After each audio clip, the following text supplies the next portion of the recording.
Pagi itu aku hanya ingin menegur. Tapi entah kenapa, amarahku meluap seperti air yang tak lagi bisa ditahan bendungan. Dan ketika tanganku terangkat, aku tahu sesuatu dalam diriku telah berubah. Namun yang lebih menakutkan, apakah aku masih guru? Atau sudah menjadi pelaku kekerasan? Sebelum lanjut ceritanya, mohon kalian komen dari mana asal kalian. Untuk yang sudah komen, semoga sehat selalu dan dilancarkan rezekinya oleh Allah Subhanahu wa Ta'ala. Amin ya Rabbal Alamin. Jangan lupa juga untuk kalian klik like dan subscribe. Nyalakan juga loncengnya supaya tidak ketinggalan video terbaru dan menarik lainnya dari channel ini. Mari kita mulai ceritanya. Pagi itu udara di halaman sekolah terasa segar. Seperti biasa, suara langkah siswa, derit kursi di kelas, dan sapaan para guru membentuk harmoni yang menenangkan. Aku berdiri di depan gerbang, mengenakan jas abu-abu yang sudah kusetrika semalam. Aku selalu datang paling pagi, karena bagiku, kedisiplinan bukan sekadar aturan, tapi cermin dari tanggung jawab seorang pendidik. Aku sudah 20 tahun mengajar, dan 10 tahun terakhir menjabat sebagai kepala sekolah. Banyak yang bilang aku terlalu keras, terlalu kaku, terlalu menuntut kesempurnaan. Tapi kalau bukan aku yang menjaga, siapa lagi? Dunia di luar sudah terlalu lunak terhadap kesalahan. Namun hari itu, sesuatu membuat langkahku berhenti. Aroma itu samar tapi jelas, bau rokok. Aku menoleh ke belakang gedung bengkel otomotif, dan di sanalah kulihat sekelompok siswa berdiri, menunduk tergesa saat mataku menatap mereka. Di tangan salah satu dari mereka, sebatang rokok masih menyala. Aku mengenal wajah itu. Raffi, anak yang cerdas, tapi keras kepala. Raffi, suaraku menggema di antara tembok sekolah. Anak-anak lain langsung kabur, meninggalkannya sendirian. Ia berdiri kaku, menatapku dengan wajah yang tak menunjukkan penyesalan sedikit pun. Siapa yang ajarkan kamu merokok di lingkungan sekolah? Tanyaku dengan nada menahan marah. Raffi mengangkat bahu. Cuma iseng, Pak. Semua juga pernah, kan? Jawaban itu seperti percikan api ke dalam bara amarahku. Aku menatapnya tajam. Kamu pikir ini tempat bermain? Ini sekolah, Raffi. Tempat kamu belajar jadi manusia yang bermanfaat. Raffi tersenyum kecil, sinis. Kalau cuma karena sebatang rokok, Bapak marah segitunya? Dunia nggak bakal runtuh, Pak. Aku menarik napas dalam, menahan diri. Ikut saya ke ruang kepala sekolah. Ia hanya diam. Berjalan pelan di belakangku. Menyeret langkah seperti tak merasa bersalah. Sepanjang jalan menuju ruanganku, pikiranku penuh dengan kekecewaan.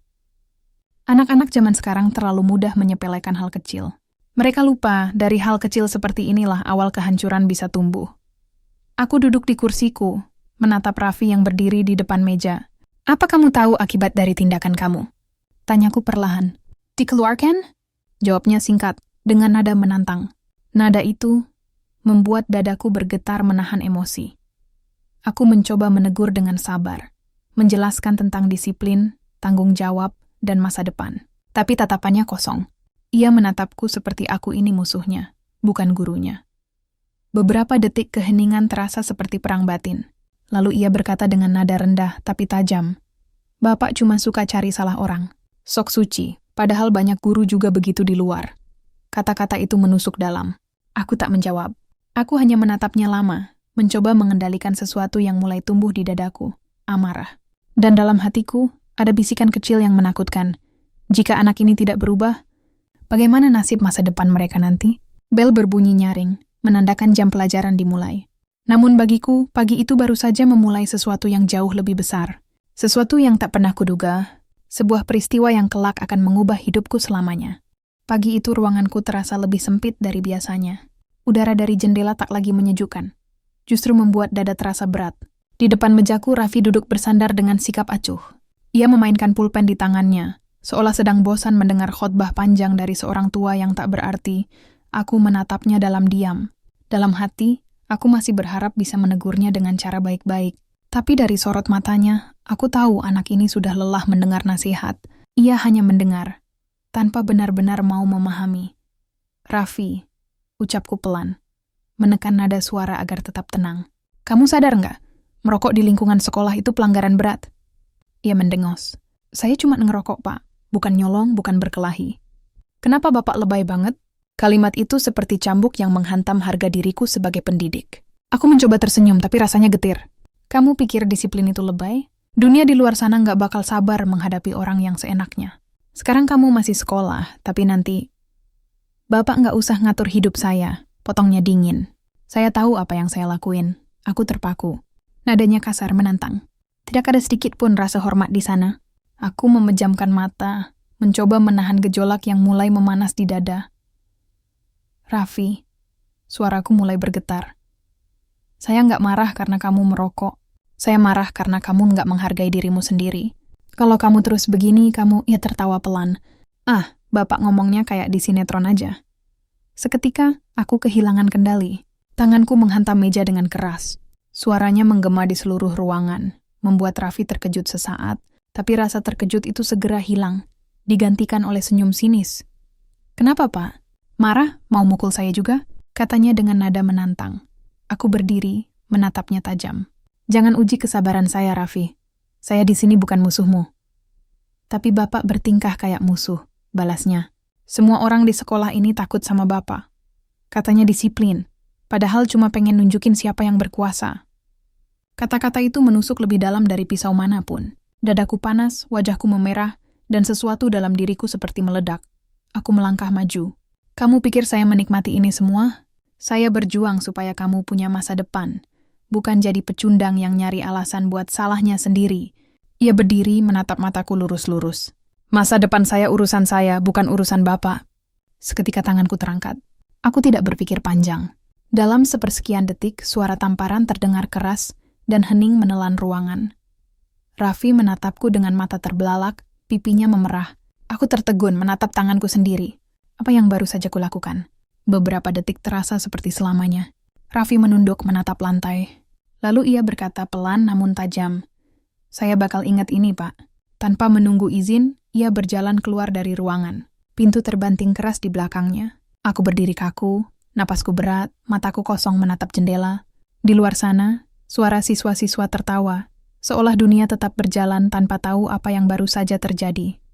Di sudut ruangan, cermin kecil memantulkan bayangan wajahku yang tampak lelah dan asing. Dan di saat itu aku sadar, aku baru saja melanggar batas yang tak seharusnya kulanggar. Namun yang belum ku tahu, di balik pintu yang tertutup itu, seseorang sudah merekam semuanya. Hening. Itulah yang tersisa di ruanganku setelah pintu tertutup keras tadi. Aku duduk lemas di kursi, menatap telapak tanganku yang masih bergetar. Tidak ada rasa lega, tidak ada kemenangan. Yang ada hanya rasa sesak, campuran antara marah, menyesal, dan takut. Aku tidak tahu apa yang mendorongku tadi. Aku hanya ingin dia mengerti. Tapi kini yang kurasakan hanyalah ketakutan akan diriku sendiri. Aku memijat pelipis, berusaha tenang. Di luar, suara langkah siswa-siswi terdengar riuh seperti biasa. Seolah tidak ada yang berubah. Tapi di dalam ruanganku, dunia terasa berbeda. Ada sesuatu yang retak di antara nurani dan tanggung jawab. Beberapa menit kemudian, pintu diketuk pelan. Seorang guru muda, Bu Rina, masuk dengan wajah cemas. Pak, tadi saya dengar suara keras dari ruangan ini. Semua baik-baik saja? Aku menatapnya sebentar, lalu mengangguk lemah. Tidak apa-apa. Hanya sedikit teguran untuk siswa yang melanggar. Bu Rina terlihat ragu, tapi tidak bertanya lebih jauh. Ia pamit, menutup pintu perlahan. Begitu pintu kembali tertutup, aku menarik napas panjang dan menatap jendela. Dari sana terlihat halaman sekolah, tenang, damai, seolah tidak terjadi apa-apa. Tapi jauh di ujung koridor, seorang siswa sedang menatap layar ponselnya dengan ekspresi tegang. Tangannya gemetar saat menekan tombol kirim. File video berdurasi 30 detik itu langsung terkirim ke grup kelas, lalu menyebar ke grup lain, dan kemudian ke dunia luar. Sore harinya, saat aku bersiap pulang, suasana sekolah sudah mulai sepi. Tapi ada bisikan-bisikan aneh di antara siswa yang lewat. Tatapan mereka berbeda. Ada yang menunduk saat aku melintas, ada yang saling berbisik pelan. Aku mencoba mengabaikan. Mungkin hanya perasaan. Tapi di parkiran aku melihat 3 siswa menatap ponsel mereka sambil tertawa kecil. Salah satu dari mereka berkata, "Cukup keras untuk ku dengar." Ini videonya jelas banget. Mukanya kelihatan, langkahku terhenti. Aku berbalik. Mereka langsung menutup ponsel dan berpura-pura sibuk. Tapi perasaan tidak enak langsung menyergap dadaku. Malamnya, saat aku tiba di rumah, ponselku berdering. Nomor tak dikenal. Aku angkat. Dan suara di seberang terdengar pelan tapi penuh tekanan. Pak Herman, ini saya dari komite sekolah. Kami baru saja menerima video tentang Bapak dan salah satu siswa. Darahku terasa berhenti mengalir. Video? Tanyaku parau. Ya, video waktu Bapak menampar Raffi di ruang kepala sekolah. Sudah tersebar di media sosial, Pak. Banyak yang kirim ke kami. Aku terdiam. Tidak bisa bicara apa-apa. Suara di ujung telepon terdengar lagi. Saran saya, Bapak jangan buka media sosial dulu malam ini. Telepon terputus. Aku terduduk di kursi ruang tamu, menatap kosong ke dinding. Dunia seolah berputar. Tangan yang sama, yang dulu kupakai menepuk pundak siswa dengan bangga, kini menjadi tangan yang membuatku dicap sebagai pelaku kekerasan. Kujangkau ponselku, dan dengan gemetar kubuka aplikasi pesan. Notifikasi membanjiri layar. Puluhan pesan, ratusan komentar. Dan di tengah-tengahnya, video itu, aku memutar. Di sana terlihat aku berdiri dengan wajah marah, suaraku meninggi, lalu tanganku menampar Raffi. Semua terekam jelas, tanpa konteks, tanpa penjelasan. Hanya sebuah cuplikan yang memojokkanku sepenuhnya. Aku mematikan ponsel dengan tangan gemetar. Napasku pendek. Di luar, suara jangkrik terdengar pelan, tapi kepalaku berdengung. Aku tahu mulai malam ini, hidupku tidak akan sama lagi. Dan yang paling menyakitkan, besok pagi, aku tetap harus datang ke sekolah. Seolah semuanya baik-baik saja. Malam itu aku nyaris tidak tidur. Setiap kali memejamkan mata, bayangan tanganku yang terangkat selalu muncul. Wajah Raffi, ekspresi kagetnya, suaraku yang meninggi, semuanya berputar tanpa henti di kepalaku. Aku mencoba menenangkan diri, mengatakan bahwa besok akan baik-baik saja. Tapi di dalam hati aku tahu, badai sudah datang. Pagi berikutnya, langkahku menuju sekolah terasa berat. Dari jauh, kulihat gerbang sekolah dikerumuni beberapa siswa dan guru. Mereka semua menatap layar ponsel, membentuk lingkaran kecil. Beberapa tertawa kecil, beberapa hanya menggelengkan kepala. Aku tidak perlu bertanya. Aku tahu apa yang sedang mereka lihat. Saat aku lewat, percakapan mereka langsung berhenti. Tatapan mereka mengikuti setiap langkahku. Ada rasa malu, marah, dan perih yang bercampur jadi satu. Aku menegakkan badan, mencoba menjaga wibawa. Tapi dalam hati, aku hanya ingin menghilang. Di ruang guru, suasananya tak jauh berbeda. Beberapa guru mencoba bersikap normal, menyapaku dengan canggung. Tapi aku bisa merasakan ketegangan di udara. Bu Rina, guru muda itu, menatapku dengan wajah khawatir. Pak, saya sudah lihat videonya. Ini serius, Pak. Komentarnya udah ribuan. Aku menarik napas panjang. Saya tahu. Bapak harus hati-hati. Banyak akun yang bilang mereka mau lapor ke dinas pendidikan. Aku mengangguk lemah. Terima kasih, Bu Rina. Siang hari, aku menerima panggilan dari pihak sekolah negeri lain. Seorang teman lama, Pak Damar. Herman, video kamu udah ada di semua platform. Bahkan media berita lokal udah angkat. Mereka nulisnya, Kapsek tampar siswa di depan guru, tindakan disiplin atau kekerasan. Suaranya serius. Ini bisa jadi masalah besar, Man. Aku hanya diam. Tak ada kalimat yang bisa menjelaskan perasaan ini. Aku tahu apa yang kulakukan salah. Tapi melihat bagaimana potongan video itu dipelintir, rasanya seperti disayat pelan-pelan. Tidak ada yang tahu apa yang terjadi sebelum itu. Tidak ada yang melihat bagaimana Raffi memancing amarahku. Yang mereka tahu hanya satu hal. Aku memukul. Titik sore hari, berita itu sudah menyebar kemana-mana. Di media sosial, komentarnya bermacam-macam. Ada yang menulis, guru kayak gini nggak pantas ngajar. Pantas aja murid sekarang bandel kalau gurunya begini. Mungkin muridnya yang salah. Tapi tetap aja, kekerasan itu nggak bisa dibenarkan. Aku membaca semuanya satu persatu, berharap ada satu komentar yang membelaku. Tapi nihil. Semua hanya kecaman, cemooh, dan tuduhan. Namaku tercantum di ratusan postingan, dibicarakan oleh orang-orang yang bahkan tak mengenalku. Malamnya, aku duduk di teras rumah, menatap langit yang mendung. Istriku, Sari, keluar membawa segelas teh hangat. Mas, apa nggak sebaiknya Mas jelaskan di media? Biar orang tahu dari sisi Mas juga. Aku menggeleng pelan. Semakin dijelaskan, semakin salah, Ri. Dunia maya itu bukan tempat untuk mencari pengertian. Di sana, semua orang hanya ingin menghukum. Sari terdiam, lalu menggenggam tanganku. Mas kuma manusia. Kadang marah itu nggak bisa dikontrol. Tapi aku tahu Mas nggak jahat. Kata-kata itu seharusnya menenangkan, tapi justru membuat dadaku semakin sesak. Karena untuk pertama kalinya dalam hidupku sebagai pendidik, aku tak yakin lagi siapa diriku sebenarnya. Guru yang mendidik atau sosok yang melukai. Aku menatap layar ponsel yang menyala. Satu notifikasi baru muncul dari sebuah akun berita nasional. Kepala sekolah SMK di kota B tertangkap kamera memukul siswa. Dinas pendidikan segera turun tangan. Tanganku gemetar. Aku menatap nama sekolahku yang terpampang di sana. Dan untuk pertama kalinya, aku benar-benar takut. Bukan hanya kehilangan jabatan, tapi kehilangan kepercayaan dari mereka yang selama ini kuanggap keluargaku, para siswa. Namun yang belum kutahu, keesokan harinya seseorang akan datang ke sekolah. Bukan guru, bukan wartawan, tapi orang tua Raffi, dengan amarah yang siap meledak. Hari itu udara di sekolah terasa lebih dingin dari biasanya, entah karena cuaca mendung, atau karena semua tatapan yang mengikutiku sejak aku melewati gerbang sekolah. Suara bisik-bisik terdengar di mana-mana, tapi tidak ada satupun yang berani menatap langsung. Mereka hanya berbisik, lalu pura-pura sibuk ketika aku lewat. Aku mencoba menegakkan kepala, berjalan seolah semuanya baik-baik saja. Tapi di dalam dada, ada perasaan yang menekan kuat, seperti beban yang tak bisa diangkat. Sekitar pukul 10 pagi, Bu Rina datang ke ruanganku dengan wajah cemas. "Pak, ada tamu?" Orang tua Raffi. Mereka ingin bicara. Aku berhenti menulis. Suaraku hampir tak keluar. "Sekarang?" "Iya, Pak. Mereka menunggu di ruang tamu." Tapi sepertinya, suasananya agak tegang. Aku menarik napas panjang.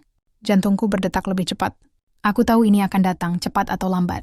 Aku merapikan dasi, menegakkan badan, lalu berjalan keluar ruangan dengan langkah yang terasa berat. Di ruang tamu, 2 orang berdiri menungguku. Seorang pria paruh baya dengan wajah tegang dan sorot mata tajam, serta seorang wanita yang matanya bengkak, jelas habis menangis. Mereka tidak duduk, hanya berdiri, menatapku seolah ingin mencari jawaban yang tidak bisa mereka temukan dimanapun. Aku mencoba membuka pembicaraan. "Selamat pagi, Pak Bu. Saya Herman, kepala sekolah sekaligus." Belum sempat aku melanjutkan, pria itu memotong dengan suara keras. "Saya tahu siapa Bapak. Bapak yang mukul anak saya, kan? Yang videonya tersebar di mana-mana itu?" Suasana langsung menegang. Beberapa guru di luar ruangan spontan berhenti melangkah, mencuri dengar dari balik pintu. Aku berusaha tenang. "Saya mohon Pak, biarkan saya jelaskan dulu situasinya. Kejadian itu tidak seperti yang terlihat di video." Tapi pria itu tidak mau mendengar. "Tidak seperti yang terlihat?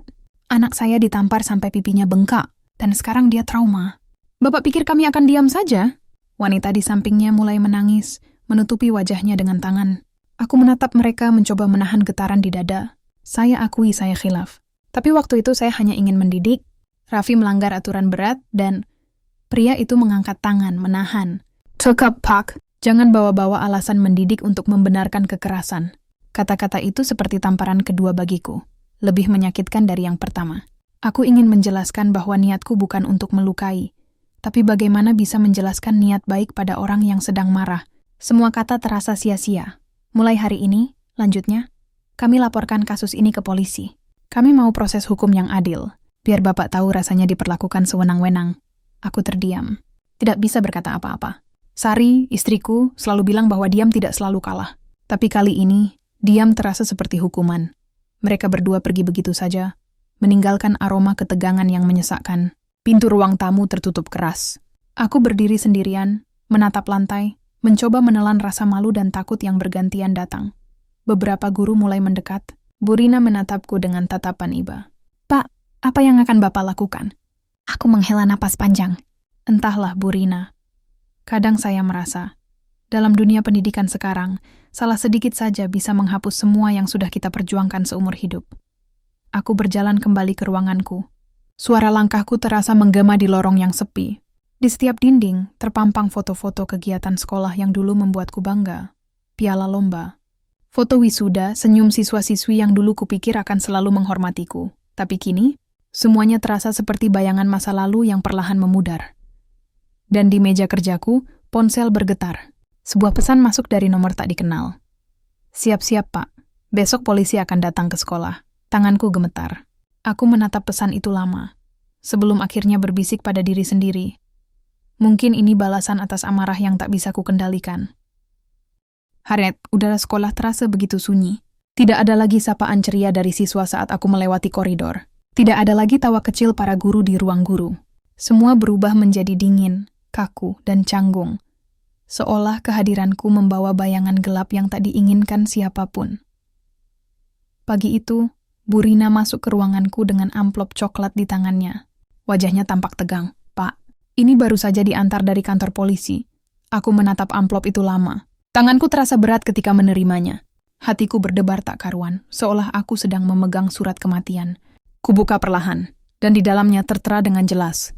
Surat pemanggilan kepada Herman Santosa, Kepala Sekolah SMK Binakarya. Diminta hadir untuk memberikan keterangan terkait laporan dugaan tindak kekerasan terhadap siswa bernama Raffi Pradana. Aku menatap lembaran itu tanpa suara. Dunia di sekitarku mendadak terasa jauh. Kursi, meja, jam dinding, semuanya kabur di mataku. Bu Rina menatapku khawatir. Pak, mungkin ini cuma formalitas. Pihak kepolisian pasti ingin mendengar sisi Bapak juga. Aku mengangguk pelan, tapi dalam hati aku tahu, ini bukan sekadar formalitas.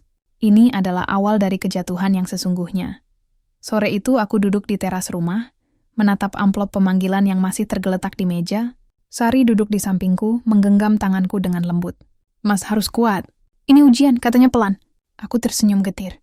Ujian yang terasa seperti hukuman, Ri. Aku hanya ingin anak itu sadar.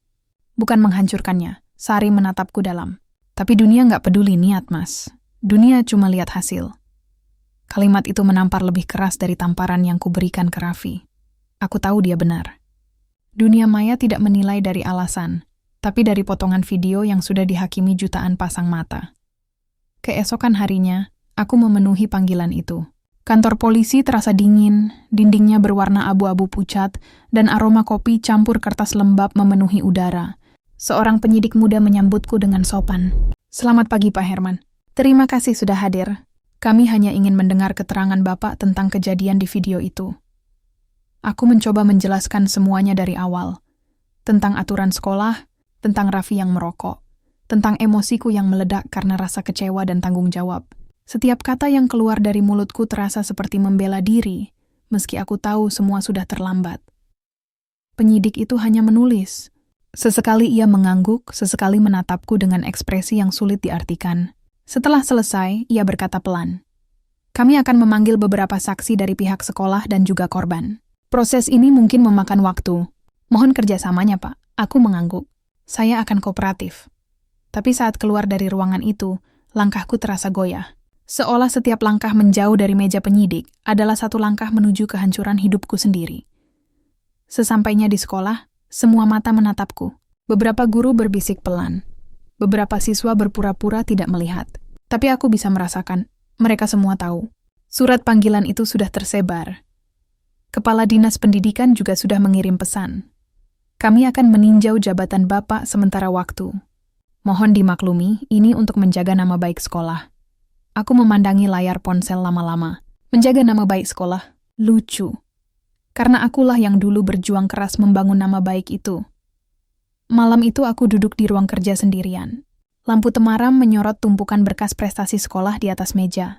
Foto-foto kegiatan, piagam penghargaan, catatan kedisiplinan yang dulu membuatku bangga. Sekarang semua itu tampak sia-sia. Aku menatap cermin kecil di depan meja.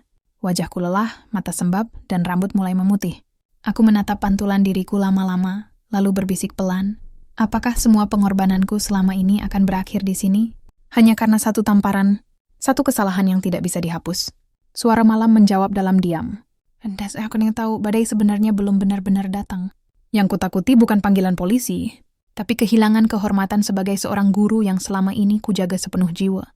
Sudah lebih dari seminggu sejak surat panggilan pertama itu datang, dan hidupku tak pernah lagi sama. Setiap pagi sebelum matahari terbit, aku duduk di ruang tamu menatap layar ponsel, berharap kabar baik, tapi yang muncul justru sebaliknya. Berita itu kini di mana-mana. Judulnya menampar mataku setiap kali kubuka media sosial. Viral. Kepala sekolah pukul siswa di dalam ruangan terekam kamera teman sekelas. Guru atau preman? Dunia pendidikan kembali tercoreng. Foto wajahku terpampang di mana-mana, diambil dari potongan video yang viral itu. Mataku terlihat marah, tanganku terangkat, dan Raffi memegangi pipinya dengan wajah ketakutan. Padahal orang tidak tahu, sebelum itu aku sudah menasihatinya baik-baik. Tidak ada yang tahu aku sudah berjuang menahan diri agar tidak emosi. Yang mereka tahu hanya potongan 20 detik dari kejadian yang menghancurkan semuanya. Siang itu, rapat darurat digelar. Semua guru hadir, termasuk wakil kepala sekolah dan pihak dinas pendidikan. Aku duduk di ujung meja panjang, mencoba menatap mereka satu persatu. Tapi kebanyakan menunduk. Tak ada yang berani bicara. Akhirnya suara Pak Dimas, pengawas dari dinas, memecah keheningan. Pak Herman, untuk sementara kami memutuskan Bapak dinonaktifkan dari jabatan kepala sekolah sampai proses hukum selesai. Kata-kata itu seperti palu godam yang menghantam dadaku. Aku mencoba tetap tenang, meski di dalam hati aku runtuh. Jadi, saya tidak boleh datang ke sekolah lagi? Tanyaku pelan. Pak Dimas mengangguk. Kami harap Bapak bisa memahami. Ini demi ketertiban. Situasi sudah terlalu sensitif. Aku mengangguk perlahan, menunduk, menelan perih yang rasanya menyesakkan tenggorokan. Setelah rapat bubar, aku berjalan keluar sekolah. Langit mendung, angin berhembus pelan, membawa aroma tanah basah. Beberapa siswa menatapku dari kejauhan. Sebagian berbisik, sebagian malah menatap dengan rasa iba. Salah satu dari mereka, Arfan, menghampiri dengan mata berkaca-kaca. Pak, saya tahu Bapak nggak bermaksud jahat. Kami semua tahu Raffi yang salah duluan. Tapi kenapa orang-orang nggak mau dengar, Pak? Aku menatap anak itu lama, lalu tersenyum samar. Karena kebenaran nggak kalah karena salah. Kebenaran kalah karena datang terlambat. Arfan menunduk. Aku menepuk bahunya dan berjalan pergi tanpa menoleh lagi. Sore itu media datang ke rumahku. Mobil dengan kamera besar parkir di depan pagar, wartawan mengetuk pintu sambil menodongkan mikrofon. Pak Herman, benarkah Bapak menyesal memukul siswa? Apakah benar Bapak diancam akan dipecat? Bagaimana tanggapan Bapak soal laporan polisi yang diajukan orang tua korban? Aku menutup pintu dengan gemetar. Sari berlari ke arahku menatap dengan cemas. Mas, tolong jangan buka lagi. Mereka nggak akan berhenti. Aku menarik napas dalam-dalam, menatap ke arah jendela yang tertutup tirai. Bayangan para wartawan terlihat samar di luar. Mereka seperti serigala lapar yang mencium darah. Malamnya, aku menerima panggilan dari nomor tak dikenal. Suara di seberang terdengar tajam. Pak Herman? Saya ayahnya Raffi. Besok saya ingin bertemu. Ada hal yang harus kita bicarakan. Aku terdiam. Suara itu dingin, tapi bukan marah. Justru terdengar seperti seseorang yang menahan sesuatu lebih besar. Dendam. Baik, Pak. Kita bisa bicara baik-baik. Jawabku perlahan. Telepon ditutup tanpa salam. Aku duduk lama di kursi, merasakan tubuhku gemetar. Sari memegang tanganku. Mas yakin mau ketemu? Aku menatapnya dan menjawab dengan suara serak. Kalau aku lari sekarang, aku bukan lagi seorang pendidik, Ri. Aku hanya pengecut yang kalah oleh kesalahannya sendiri. Malam itu aku tidak tidur. Aku menatap foto-foto siswa di dinding ruang kerja. Wajah-wajah muda penuh harapan, senyum yang dulu membuatku kuat menghadapi hari berat sekalipun. Namun kini semua itu terasa jauh. Entah mengapa, untuk pertama kalinya dalam hidup, aku merasa takut dengan tempat yang paling kucintai, sekolah itu sendiri. Dan di dalam hati, aku tahu, pertemuan besok bukan sekadar pertemuan antara dua orang ayah. Itu akan menjadi awal dari pertarungan terakhirku, antara harga diri dan penyesalan. Langit pagi itu kelabu. Udara di halaman sekolah terasa berat, seolah ikut menahan napas menjelang sesuatu yang tak bisa dihindari. Aku datang lebih awal, meski secara resmi aku sudah dinonaktifkan. Rasanya aneh kembali ke tempat ini. Tempat yang dulu menjadi panggung perjuanganku, kini terasa seperti ruang pengadilan. Ruang kepala sekolah masih sama. Meja kayu coklat tua, kursi berderit, dan rak berisi piala yang kini tampak kusam oleh debu. Namun suasananya berbeda. Tidak ada wibawa yang tersisa, hanya bayangan kesalahan yang terus membayang di setiap sudut ruangan. Aku duduk diam, menatap jendela. Lalu suara langkah kaki terdengar dari luar. Pintu terbuka perlahan, dan di sana berdiri Pak Fadli, ayah Raffi. Tubuhnya tegap, matanya tajam, dan wajahnya menyimpan dingin yang tak bisa kuterka. Di belakangnya terlihat Bu Rina dan dua guru lain. Mereka hadir sebagai saksi, tapi sebenarnya lebih karena takut ada sesuatu yang buruk terjadi. Pak Fadli duduk tanpa diminta. Beberapa detik pertama hanya keheningan. Lalu, suaranya pecah, rendah, tapi bergetar oleh amarah yang ditahan. Pak Herman, saya nggak datang ke sini buat cari ribut, tapi saya ayah, Pak. Dan nggak ada ayah yang bisa tenang lihat anaknya dipukul di depan teman-temannya. Aku menunduk, menatap lantai. Saya tahu, Pak Fadli. Saya salah. Saya kehilangan kendali waktu itu. Kehilangan kendali? Suaranya meninggi. Anak saya trauma. Dia nggak mau ke sekolah lagi. Dia takut lihat guru. Apa itu yang Bapak sebut pendidikan? Aku terdiam. Kata-katanya menancap dalam, seperti duri yang tidak bisa dicabut. Tapi aku juga punya sisi lain dari cerita ini, dan aku tak ingin mati tanpa mengatakannya.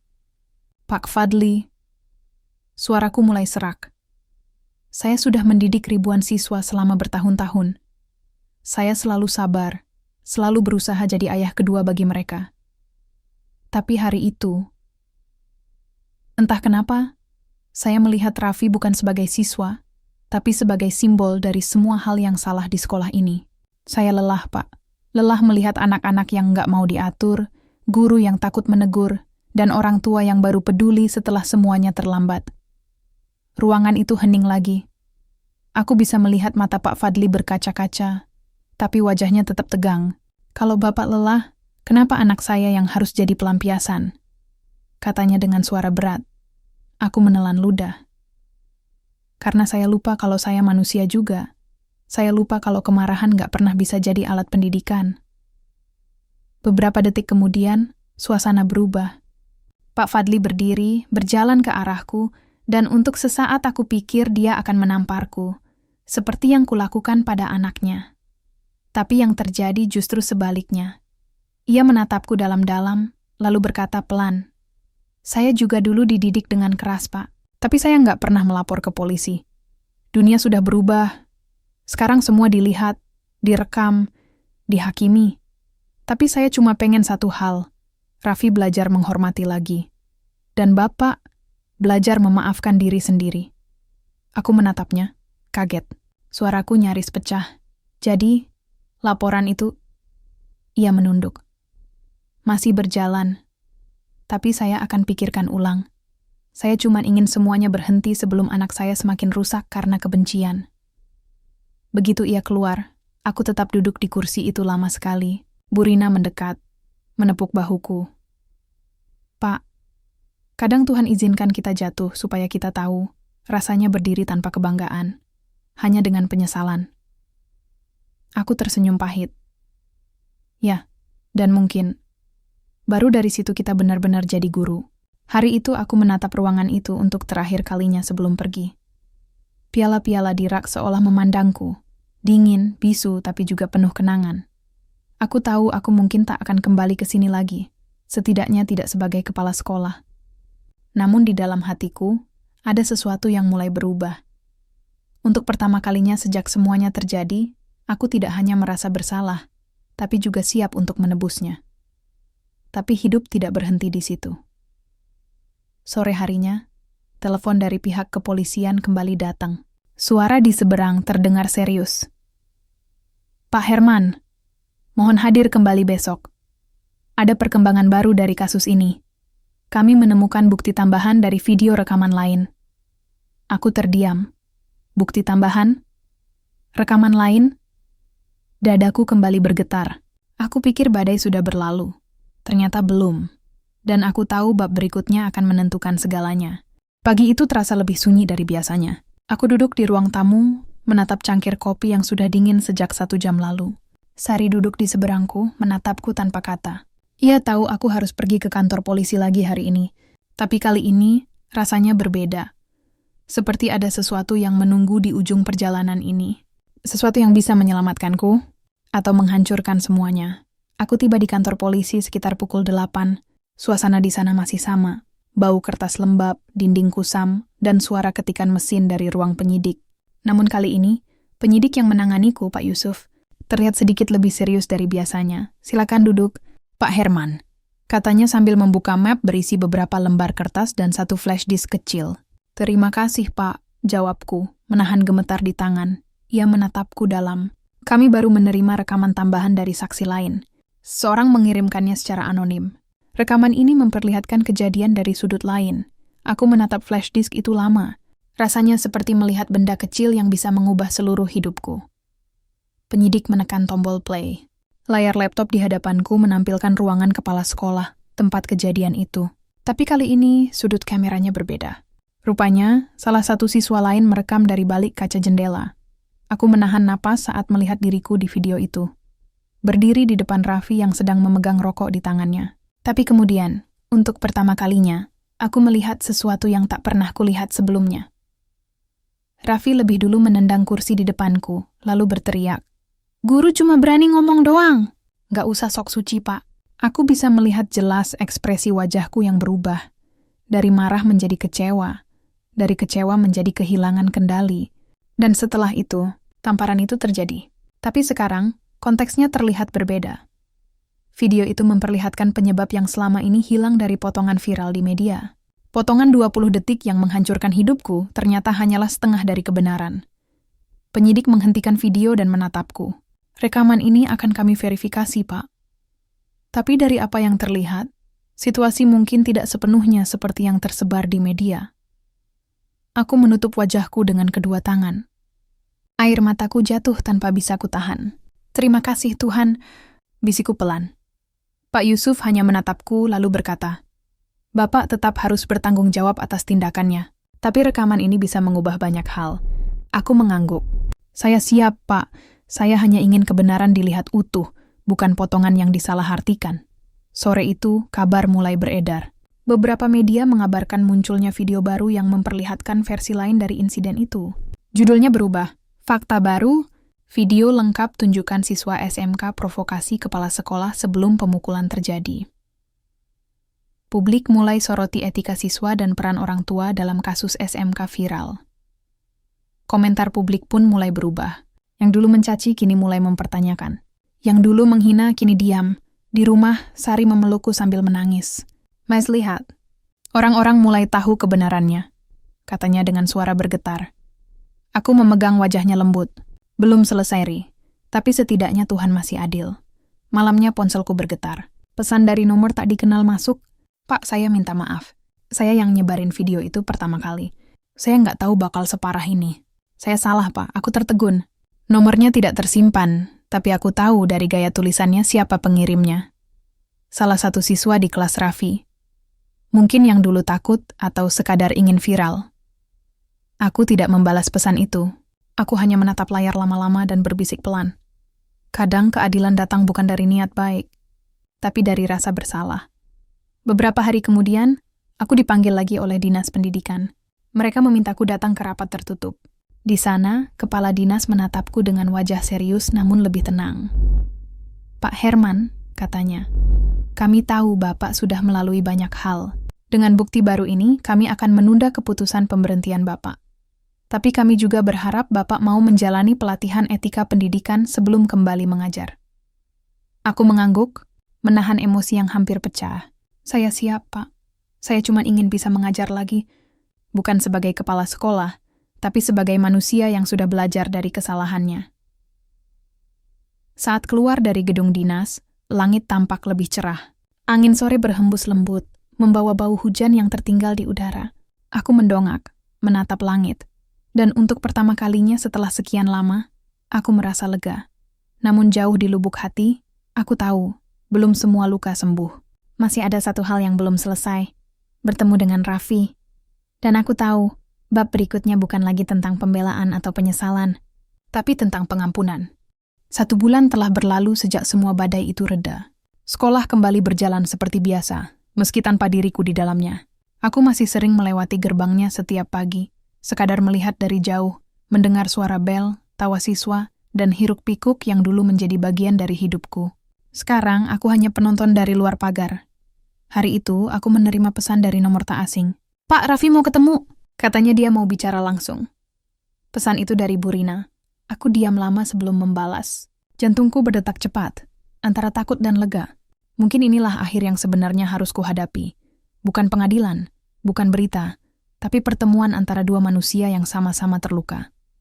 Sore itu, aku datang ke sekolah. Langit berwarna jingga menandakan senja. Ruang kepala sekolah tampak persis seperti dulu, hanya lebih sunyi. Dan di sana duduklah Raffi. Tubuhnya agak kurus, wajahnya lebih tenang, tapi matanya masih menyimpan sesuatu yang sulit kutebak, campuran marah, takut, dan malu. Aku menutup pintu perlahan dan duduk di depannya. Hening menyelimuti ruangan itu selama beberapa detik yang terasa sangat panjang. "Bagaimana kabarmu, Raffi?" Tanyaku akhirnya. Ia menatap ke arahku, lalu menjawab lirih, "Baik, Pak. Cuman, belum sepenuhnya. Aku mengangguk pelan. Aku juga begitu. Raffi menarik napas panjang. Saya dulu marah, Pak. Waktu itu saya pikir Bapak benci saya. Tapi setelah lihat video yang lengkap, saya sadar. Saya juga salah. Saya yang mulai duluan. Aku menatapnya menahan haru. Tidak ada anak yang sepenuhnya salah, Nak. Tugas seorang guru adalah membimbing, bukan menghukum. Tapi hari itu, saya gagal jadi guru, Raffi menunduk. Tapi saya juga gagal jadi murid. Kata-kata sederhana itu membuat tenggorokanku tercekat. Lalu perlahan, aku bangkit dari kursi dan berdiri di depannya. Tahu, Raffi? Nggak ada yang menang dalam kejadian itu. Tidakkah kau tidak tahu? Kita berdua sama-sama kalah oleh emosi. Ia menatapku dengan mata berkaca-kaca. Pak, saya minta maaf. Aku menggeleng perlahan tersenyum samar. Tidak, Nak. Saya yang harus minta maaf duluan. Dan di antara sunyi sore itu, dua tangan akhirnya saling menjabat. Bukan sebagai kepala sekolah dan siswa, tapi sebagai dua manusia yang sama-sama belajar dari kesalahan. Beberapa saat kemudian, Bu Rina masuk pelan, membawa 2 cangkir teh hangat. Ia tersenyum melihat kami. Akhirnya kalian bicara juga. Dunia ini terlalu sempit untuk menyimpan dendam, Pak. Aku tertawa kecil. Ya, tapi cukup luas untuk belajar memperbaiki diri. Ketika Raffi pamit, aku mengantarnya sampai gerbang. Langit benar-benar jingga kini, indah sekali. Seperti simbol dari sesuatu yang telah selesai, namun meninggalkan kehangatan. Raffi menoleh sebelum melangkah keluar. Pak, saya janji nggak akan merokok lagi.